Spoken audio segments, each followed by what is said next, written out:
Test করেছিস? Hello,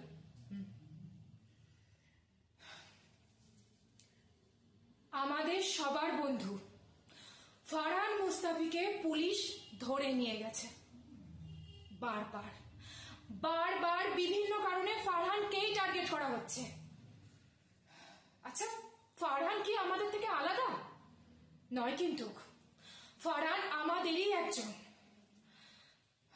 আমাদের ক্যাম্পাসের সমস্ত স্টুডেন্ট ওর ক্যাফেতে গিয়েই কিন্তু আমরা সময় কাটাই, গল্প করি, আড্ডা দিই। কই, ফারহান কিন্তু কখনো আমাদের মধ্যেই ডিফারেন্সিয়েটটা করেনি। তাহলে তাহলে আজ কি আমাদের এইটুকু করা উচিত নয়? আজ আমরা সবাই ক্যাম্পাস থেকে থানা অবধি মার্চ করব, আর আমি সমস্ত স্টুডেন্টদের বলবো তোরাও মিছিলে নাম, তোরা একসাথে গলা মেলা। Justice for Farhan, justice for Farhan.